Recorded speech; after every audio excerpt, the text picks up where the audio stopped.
नाले सफाई नहीं होती। नाले में बच्चा मर गया था अभी पिछले हफ्ते नाले में गिरकर बच्चा मरा है। कोई सफाई नहीं होती, कोई जब नाले में सफाई नहीं होती तो बच्चा उसमें गिरा और मर गया। नगर पालिका में चोरों लुटेरे का राज है। बिल्कुल, नगर पालिका में चेयरमैन चोर है, लुटेरा है और इसकी जांच होनी चाहिए। और मैं अपने आदरणीय मुख्यमंत्री से इसके लिए मैं मिलूँगा इस बात में और उनके सामने जो है सारी समस्याएं रखूँगा। मैं नगर विकास मंत्री से भी मिलूँगा और ये सारी समस्याएं जो है उनके भी सामने रखूँगा। अगर आप चाहते हैं कि भाई मंगलौर में भ्रष्टाचार ख़त्म हो तो इस पर एक्शन लो, और अगर आप नहीं चाहते कि भ्रष्टाचार ख़त्म हो तो फिर अधिकारी तो आप अपने धरना प्रदर्शन भी करेंगे फिर अगर ऐसा हुआ? अगर नहीं करा तो वो भी करूँगा, क्या करोगे? धरना प्रदर्शन भी करूँगा और इनकी जांचें भी कराऊँगा और जहाँ इन्हें ये काम करा रहे हैं उन पर जाकर खड़ा भी हूँगा। अब पुराना ढर्रा नहीं चलने वाला? बिल्कुल नहीं चलने देने का पुराना ढर्रा। चोर लुटेरे भागे जाएंगे? चोर लुटेरे तो भाग जाएंगे, कहाँ काम ही नहीं करा रहे, फाइलें लेके भाग गए। जिस तरह वो कह रहे हैं कि आप पैसे की डिमांड कर रहे थे, क्या था मामला? कौन सा? क्या आप पैसे की डिमांड कर रहे थे पालिका में? किससे? आरोप आप पे। देखिए, आरोप तो दुश्मन लगावेगा, आरोप से क्या मैं बेबुनियाद है, साबित करे ना वो किससे मैंने मांगे, वो आदमी साबित करे। उस आदमी को मेरे सामने लाओ जिससे मैंने मांगे हैं। जल्दी से मुझे कब का टाइम दिया? मैं अधिकारियों से कहा था फाइल के लिए, तो उन्होंने कहा साहब 1 हफ्ता रुक जाइए, हम सारी फाइलें आपको दिखा देंगे।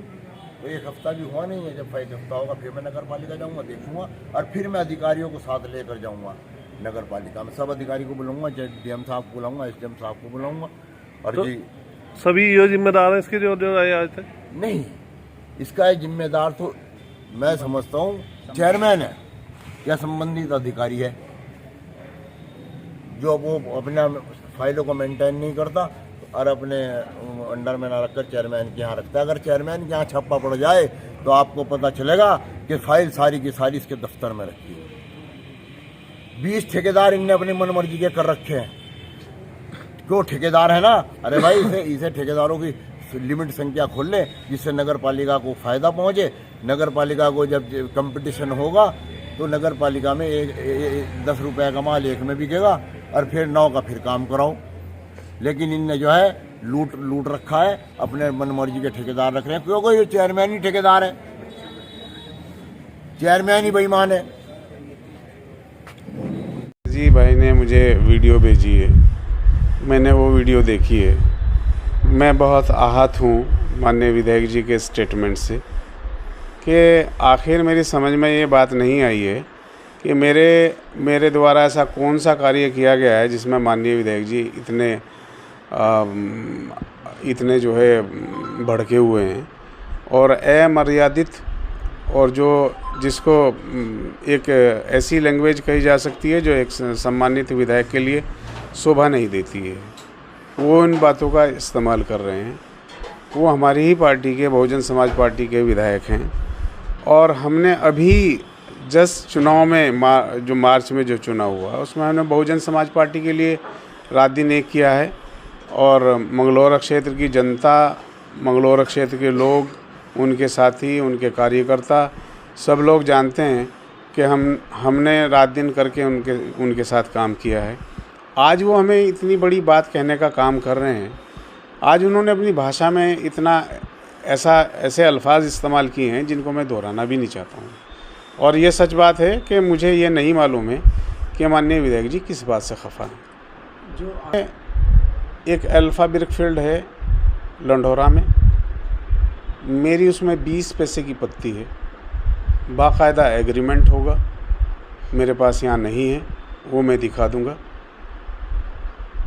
इसके अलावा 200 बीघा ज़मीन मेरी कहाँ है वो माननीय विधायक जी उसकी खसरा खतौनी वही पेश कर पाएंगे।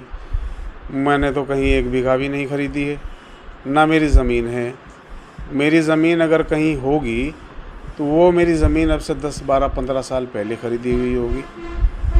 वो मेरे पास 4 बीघा ज़मीन है, वो बड़े भगवानपुर में है।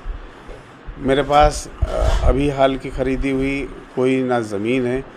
माननीय विधायक जी को शायद वो लोग गुमराह कर रहे हैं जिन लोगों को चेयरमैनी का चुनाव लड़ना है। चेयरमैनी का चुनाव 1 वर्ष रह गया है चुनाव के लिए।